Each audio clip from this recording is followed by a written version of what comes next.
Next up, two things I want to tell you about our next speaker, Alexander. First, yesterday when John Hagel was talking about the need to work in a pull mindset, not the push way of doing things, I think Alexander's someone from a UX background who's already working in that way and has formed his firm to work on a lot of those principles, those pull principles. Second, many other speakers have shared that they reach a point where the problems become really, really complex and ugly and very hard to deal with. And I think Alexander is someone who runs into those problems like a fireman runs into a fire and applies system thinking to try to transcend from that complexity into really smart outcomes. So I think his approaches will resonate with you and as you try to employ design but start to run into those organizational problems that we all face. Alexander. Thank you.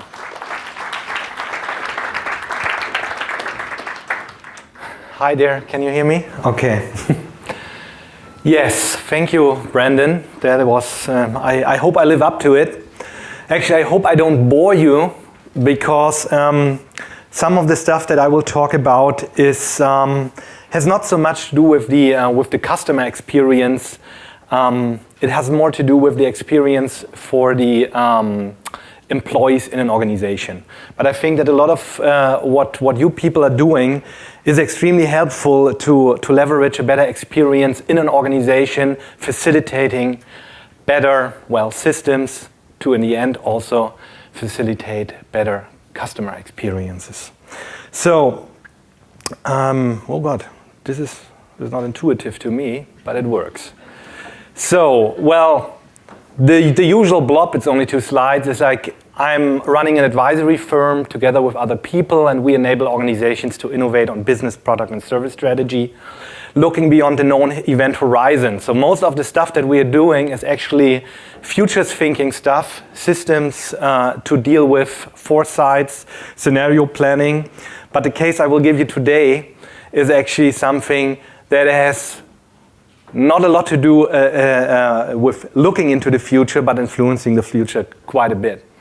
So we solely work with decision makers in organizations. So yesterday, John actually referred to the term well-being, and actually sometimes we use this as well. So we like to talk to the people that are concerned with the well-being of the organization. So not necessarily the people that are driven by short-term results or quarterly results. Mostly we like to talk to the people that have a long-term perspective on their organization. So that is also a reason why we tend to work with mid-sized companies where often the original founders also run the companies and it's not management run. Because they have a manager insurance and are up to the next job. So most important aspect is change, a pretty scary thing for a lot of leaders. But there are a lot of opportunities in the aspect of constant change. But how do you get them comfortable with that? So I actually want to start out with this little quote I like quite a bit. Actually, Don Norman put it in his new book, Living with Complexity. It's the guiding motto in life of every natural philosopher should be seek simplicity and distrust it. And I want to contrast that with what Alan Cooper said about take things away until the design breaks and then put them back in. So that is kind of contradictory, but this is basically what I have to deal with on a constant basis. And what I mean by that is, or what I mean by that I will tell you in a minute by giving you a little context in terms of how we think and how we apply that. And I give you a little case. So systems thinking, the company is called Systemic, so systems thinking is at the heart of it. So I don't know how many of you are familiar with systems thinking, so I thought I at least give you a little primer. Don't worry, it won't get too German, but you will see a lot of a lot of interesting graphics. So this is a graphic, a drawing by Dave Gray, actually, a good friend, and he's on some level dealing with the same issues. And this is basically what organizational leadership has to face today. And I wish it would be animated, but an animation of it would probably be more appropriate what a state is, because there is no state. A state is constant movement, constant flux. How do you deal with that? Huh? Traditional way, we know it all. It's the reductionist thinking. Picking one piece out of the mess, trying to understand it, solve it, and then going on to the next element. So, looking at the mess as a whole, why bother? It's too complicated, right? So what you're missing out on, you only look on a snapshot of the whole. And John talked about this yesterday. This will help you. It can actually even help you for quite some time, maybe even the time of your life, like while you're still alive. But it will probably not help the organization in the long term. And what we are facing now is that, like, since the pace of, oh man, I like this back button. So the pace of movement in this state of flux grows at an extreme speed. And that means that, unfortunately, as managers, we live to see the mess that we create when we apply this. So we're basically, I don't use the word here because it will be in the internet and my kids might watch it.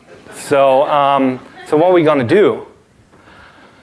Well, this is basically what a lot of my clients think they feel like when they're at home and quiet, trying to decide if they read a book on their Kindle or their iPad. They can't see the forest for the trees. Poor guys. I mean, it's quite a nice forest, actually. Systems thinking is very helpful there because it's the art of seeing the forest and the trees. I don't know if you're familiar with Peter Senge. He's the author of The Fifth Discipline, a pretty influential work that he wrote like 15 years ago, like on applying systems thinking to organizational design. Wasn't pretty popular then. I mean, we all know what we did 15 years ago. We tried to become millionaires. So nobody really took notice, but he's having his time now that everybody talks about like sustainability and oh my God, we have to think about it as a whole and so on and so on. All fair enough, but still, how do you do it? Well, first of all, you have to understand systems thinking. You don't have to make a PhD in systems thinking to understand the basic concepts of it. The basic concept is that if you don't think about it in a reductionist way, if you accept that everything influences everything else in a given system of elements, then you're almost there. And that acceptance is already a pretty scary thing, because it means, does this mean I can't control anything? Yeah, you can't control anything, but you can influence it. It's basically the same stuff that I just heard about experience design, you know? We cannot control the experience, we can influence it, and hopefully in interacting with the customer, when the customer interacts with our experience, together we shape a better experience and we learn from each other. So, very big thing is like circular causality. I mean, as Manfred mentioned, the customer life cycle. A lot of people of us, in some aspects of our work, we think already cyclic. So there's a customer life cycle. Oh, this is great. If we understand it and combine it with the product life cycles, we have lifetime partnership, and they are in positive chains like with us, and they will love us forever. Pretty interesting stuff. Like very rarely applied if you're talking to your coworkers and thinking about lifetime partnership with them. Thinking about inputs and outputs, all these elements of your system are tied to other systems. Oh my God, it's even more scary. So there's like, some people refer to that as the externalities and saying like, oh, financial crisis, externalities. It's not our fault, the externalities are not controllable. That's other systems, and they are complex, and don't bother. So we are free of guilt. I wouldn't say so. I think you can understand the external systems as well. So, and coherency. So, when you look at a given problem space or challenge space or opportunity space, as I like to call it, you establish a sense of coherency in terms of like the systems elements that you are looking at. So, and I shouldn't forget to look at you, because this is a lot of, when I talk, I usually, when I talk to my clients, I talk to smaller groups, like maybe 15 people at the most. So, and it's very important that I actually grab each other's eye, but I'm heavily jet lagged.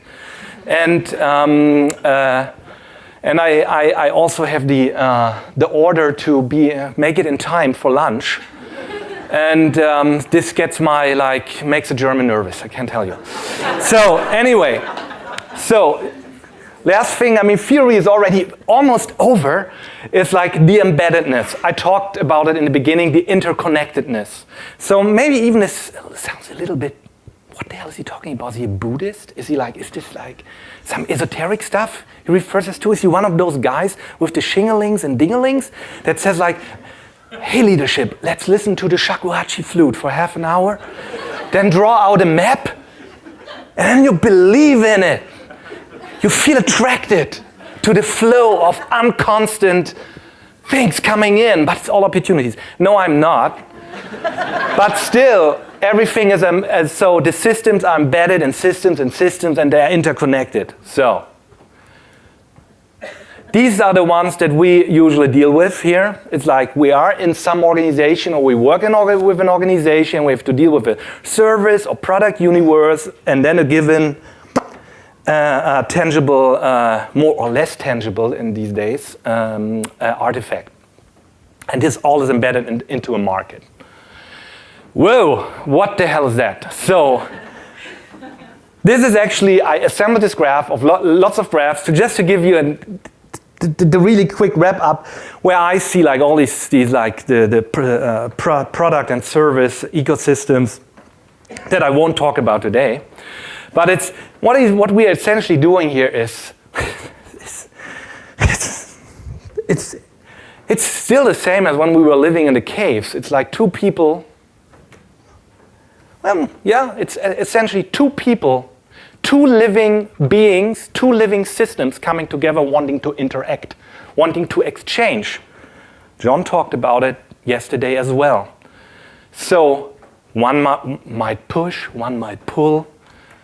But I want to interact. This is just what we are about. And everything we create are intermediaries of interaction. So everything we deal with is just to facilitate that. And every organization that organizes itself and then becomes a company is an entity, is a system that wants to engage with other systems to interact. And by understanding this, you have understood like one of the most most important. It was like a revelation for me when I actually understood that, because it really helps to not lose focus in the utterly complex world of systems. This particular interaction, here the intermediary can be anything. It can be a service. It can be a device.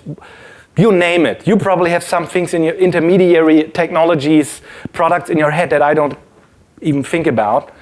They are part of the larger system again, and even a larger system of systems and systems and systems. So, oh my God, what the hell is like? This is not. What the hell is he talking about? The German guy. It's like he's even now. I understand that it's even more complex than I thought. And it's like, it's even more interconnected than I thought, and I'm in the middle of that, and then how do I deal with that? So, this is an extremely simplified chart, so you have to mistrust it. But it is one of the core charts that we use when we try to explain to people that only have 5 minutes of time. It's basically, whatever you do, this could be Acme Corp, could be the company, it could also be a challenge, a question, anything. You have external forces and you have internal forces. The internal forces is what I will be talking about today in the case. But you have to look at it from a holistic perspective, and you have to apply circular causality. And that is the key point. The circular causality means that whatever you do, it will come back to you in time. Yeah? You come to life, you will die eventually. Maybe you're born again. I don't know. That's for the Buddhists of us. But this is the important aspect. The external forces can be all kinds of things. Here is like the stuff that we usually deal with. It's like trends, market, the industry, the macroeconomy. Of course, if like some commodities get rare, you get a problem. and the corporation itself is the strategy, products and services, resources, and the organization itself in terms of like operations. When we deal with it, we try to apply some methodologies that I would refer to. They are more from they are not so much from the business. They are not like from the business management world. They are, well, a heavy fusion of a lot of things. I usually say like it's a fusion of organizational design, interaction design methodologies, systems thinking, and visual sense making. So to have like all buzzwords that you can essentially sell together in one sentence. So not a lot of people actually use the word organizational design, but I think it's extremely important because it's the foundation. I mean, almost everybody of you talked about, I deal with an organization, I am part of an organization, and I have to do this to make it better for customers. But what do we do, how to interact with each other in the organization? So the thing that we do is pretty standard for design people. This is like, here I don't have to go as much into depth. It's like, we have something where we basically opening up and try to get at a point of orientation, especially for executives and high-level leadership. It's especially important to get a sense of like, what the hell are the elements that I deal with in my system? And then you look at the elements that you have defined, that you have found out, you leave some out, you are aware of them, but you focus. And then you look at the relationships between these elements and you see groups forming, there are entities, they interact with each other, you see patterns emerge, and you try to make sense of those patterns. Depending on what the challenge or the question is that you try to answer in the exercise, you then go down again and try to focus on like, what can I learn from this to answer those specific questions? Or often it happens that in the exploration phase, in the framing phase, that the original questions, they disappear and it's completely different questions. So, okay, finally he's talking about the program level initiatives that was in the title of the talk. So. Program level initiatives, programs. There are no project managers anymore. They are program managers now, right? So, but there are still projects and project managers. I mean, the programs are hopefully the way I use program is an umbrella for projects. So, and the program usually has a certain long-term purpose. And the program that I will talk about today in the case is a program for a big German automotive manufacturer who had the challenge that as in any organization, or almost every organization, the processes in a certain area of the organization were extremely inefficient. Yet, that client was, during the most recent economic crisis, one of those corporations that was better off than the other automotive clients. And so they, before I go in here, they figured, well, everybody is in crisis mode right now. All our competitors, we are doing pretty well. Why don't we look at actually the things that we actually could do better? And they didn't look too much at like the outside experience because they're like, oh, this is all fine. They all love us and they all buy our cars like hell, even in a recession. But, well, maybe we can produce one or two more cars, like in a given time frame. Well, maybe we should just look how we like, can I get a little more efficient? And I mean, they figured, damn, most of this probably has to do with like department silos, not talking to each other, like shielding their little kingdoms, shielding the inputs and outputs of the grander system. So, well, first big challenge in the program level initiatives, diverse stakeholder groups. We all know them, right? And lots of different people with different goals, different kingdoms, different kings, got to deal with them. So, a new program wanting to make processes more efficient in a certain area. Now, the area I will tell you about in a minute, but oh my God, and this is like, it should have a causal, a circular causality embedded into it. That means it should like reach the DNA level of the company. It should like outlive the people that have initially like built the program and lives on. It's like like a little living entity of its own. Well, it should be, because otherwise it wouldn't have any value and there should be no money invested in it by senior level leadership. Yeah, and to connect it to that is the long-term thrivability. I think I called it sustainability first, but after John's talk, I changed the slide. So it's another thing. Adaptability is very important. We'll talk about it in a minute. So diverse stakeholder groups, reaching organization DNA level, long-term thrivability. Okay, let's just scrap the program and sell more cars. Because programs are lived by and through living beings. Living beings, like some of the systems that are the least to control. Because, we all know this, huh? They think and they feel, and both is not the same. And then they do things based on that. And we know this when we want to create products for them, right? Huh? We know very well how we like deal with those people and then how to sell them based on this logic. Problem is they interact with other people. And then the finger pointing starts. So, and that's only 2 people. Imagine they are the heads of some big departments.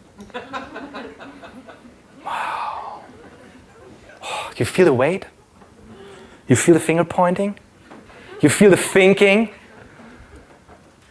You feel the fear? Because this is heavily intertwined. It's also a system. There's also circular causality. Feeling drives the thinking, thinking drives the feeling. We know this, like from dealing with the customers. Mindsets are built, mental models, stuff like that. And here's the link where it gets tangible. When the people do stuff, when they interact, when they work together. For example, on a certain program. So, what does a program do? The program is basically the design of the interaction of people inside the company. So it's maybe, some of you would probably say, oh, no, that reminds me of service design. Yeah, maybe it is. Maybe that's an internal service design. But this is the most important part. And this directly relates to what John said yesterday. It is realizing this it's a pretty hefty thing actually, because you have to step away from just fulfilling a role. It's really about being you. It's really about being holistic as a person, whatever you do. Because if the key people in the development of a program and in the establishment of a program, as you will learn, are not holistic people, it can never live, because the program will be never holistic. For that, I will talk about a couple of principles that I've discovered. Some people have written about it, but this is like what I discovered through the process. And when I come to doing, I will give the case examples just to get you hot here. So, feeling is like I will talk about principles of emotional agility, tactical agility, and intellectual agility. And I mean, you need agility to move. So the most emotional agility thinking. The most important principle is openness. I don't want to refer to John all the time. I wish I had had my talk before him. But openness is a core principle. In terms of, as a person, as a manager, especially as a manager with a background in user experience design, you have to try to apply this as much as possible to your colleagues that you're interacting with. You have to be like open to like what they think, what they feel, and you have to accept it. And you have to also feel like, yes, I am under pressure, they are probably under pressure themselves, but I can learn a lot about them. Because they are probably under the same push mechanics are applied to them as they are applied to me. So try to stay as open as possible. And if you develop a program, the program has to develop on the principle of openness as well. John gave the example with the SAP Developer Network. It's a great example. Is to be open to give access. So be accessible, give access. Empathy, we talked about that. Like, we use empathic research all the time to develop greater products. What we barely use empathy to like understand the other department or other coworkers.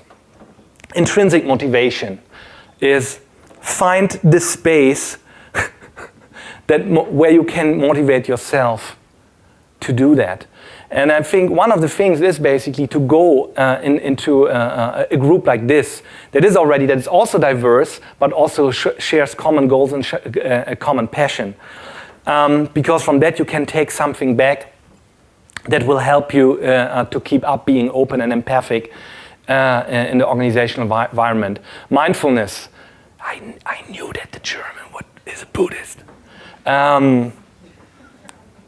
Mindfulness is for me is the whole notion of respect. It's just like never forget you are part of a system, and not of a system in the meaning of like the Pink Floyd wall.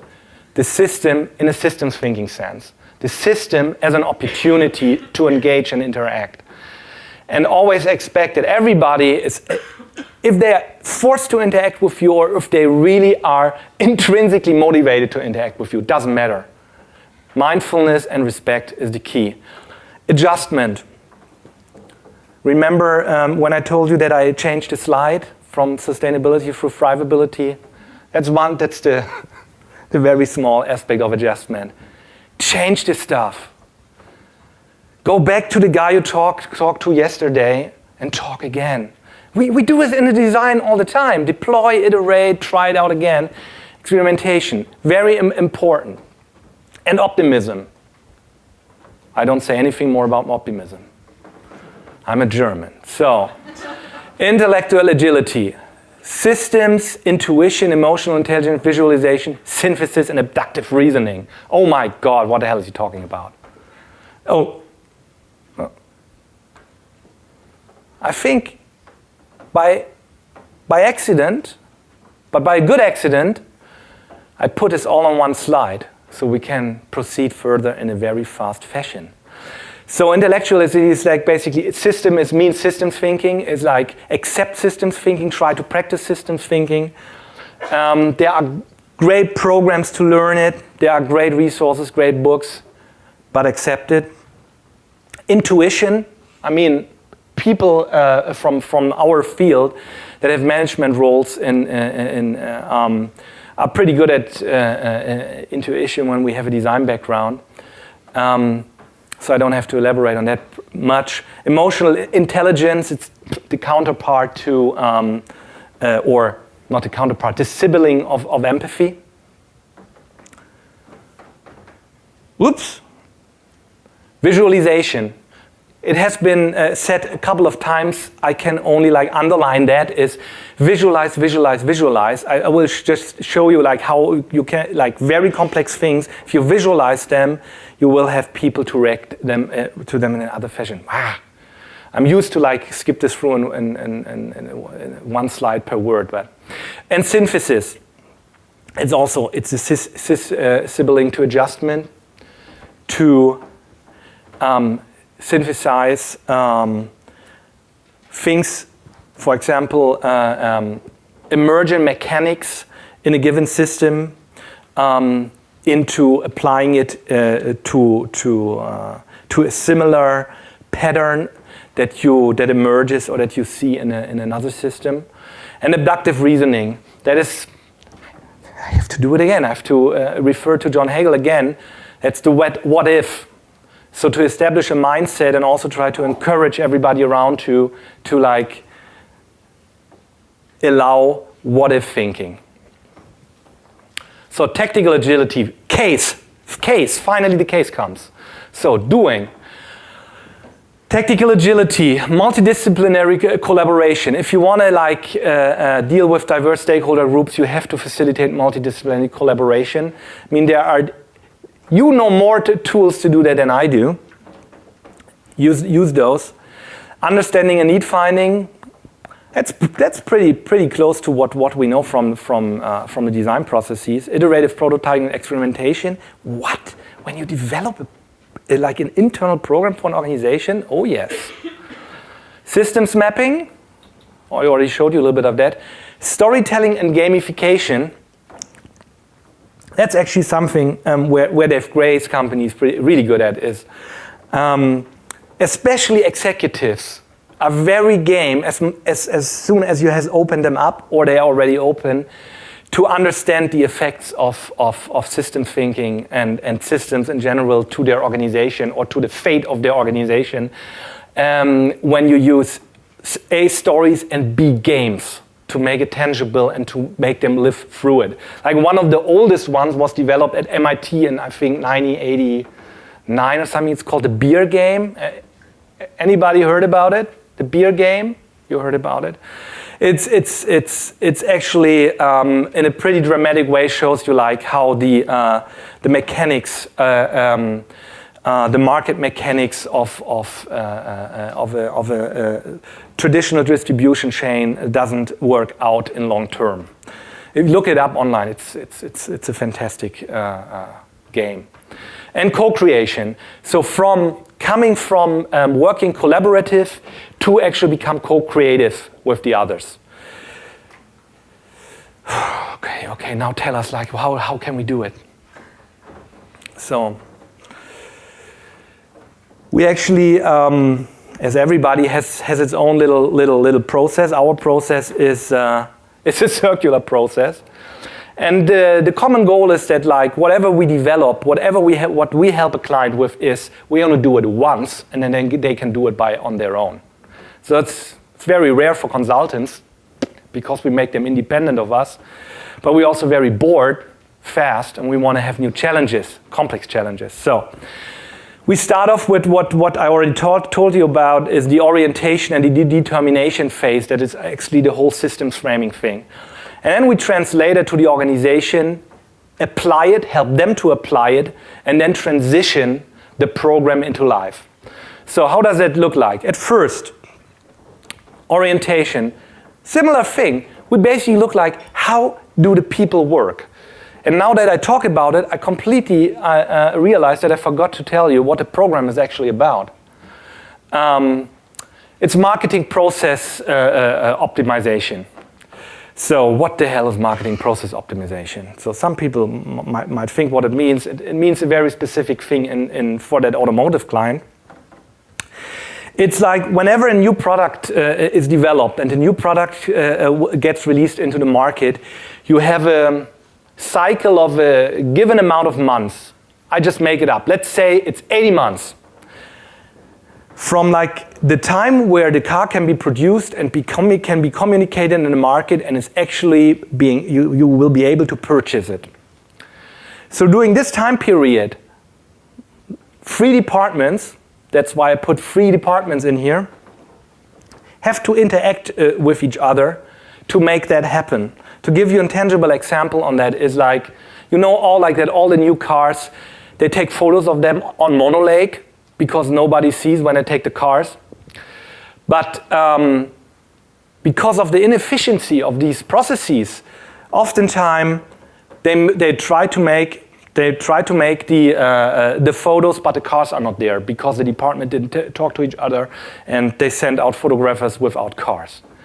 So what we did at first is very similar to what you guys are doing. Is like looking actually at the way they work, the way need finding, understanding the needs of the people involved in the departments and the programs, where the inputs and outputs, what documents circulate, what are the overall goals, the key stakeholders, their goals, a lot of interviews and stuff.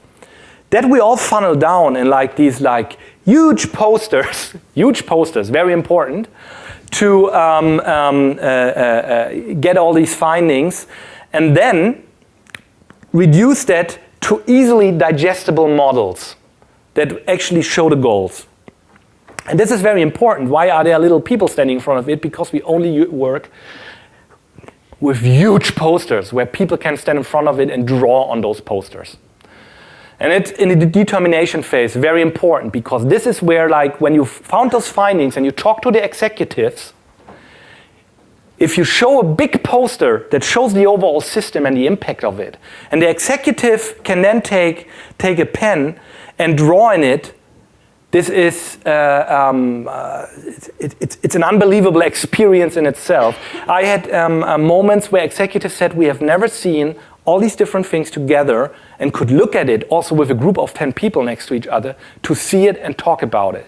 So I was looking for a photo of Napoleon doing a war plan, but I didn't find something or a picture, because this is what it feels like when you have people in the boardroom going over and like 10 meter by 5 meter plan of those kinds of things.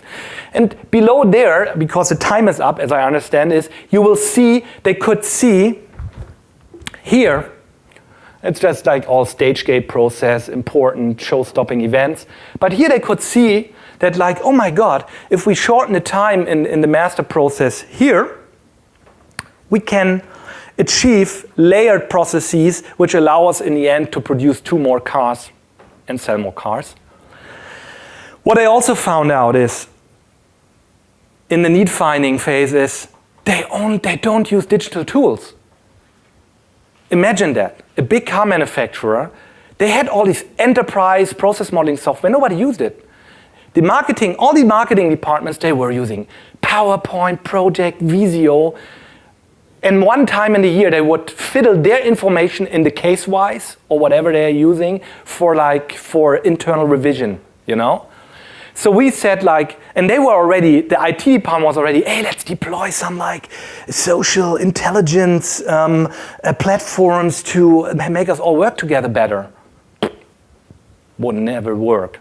So what we find out is we have to apply something that is so entirely simple that everybody can use it and interact with it. And then my story is over. So we came up, in the end we said, it has to be a folder.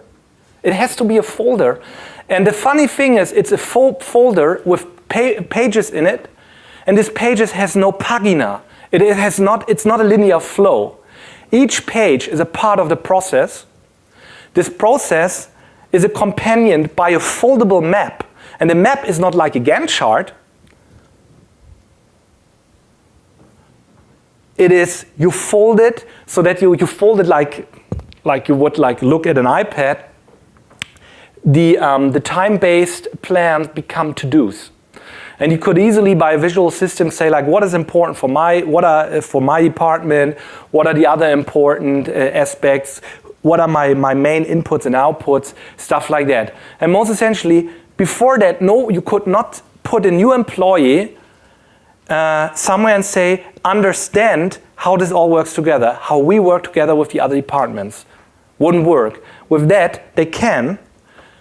And the funny thing is, but if something changes, you will say, it's like shitloads of paper. And it's like, why not like a nice system where they send each other emails and stuff like that? This system is not only for internal stakeholders, also external stakeholders. There are agencies, an agency network all over the world. It's like gazillions of people. They're not even allowed to interact with the intranet. So, you know what each sheet of paper has at the end of the paper? A fax number.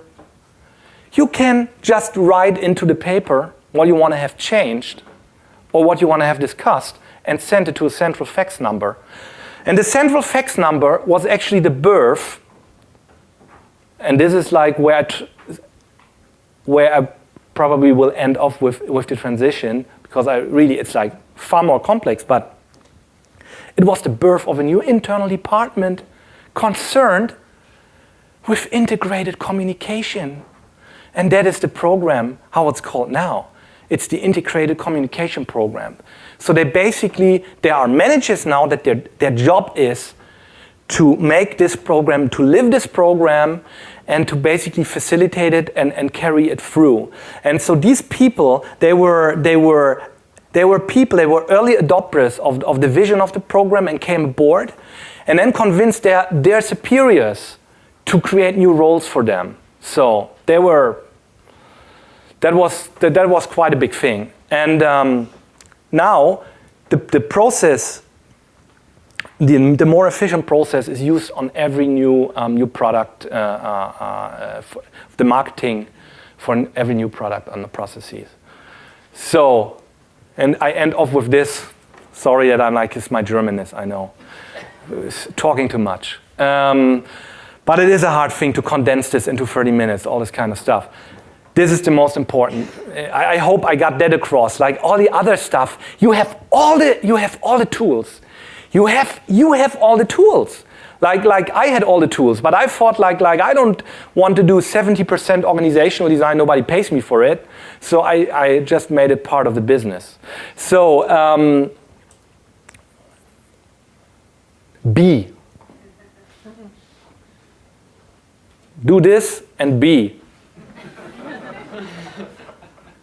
Thank you. And then this is the mindset you should have. Man, Brandon, you too. Because this is what happens right now. You should work now very creatively with the paradox of me not stopping to talk. Thank you. Thank you.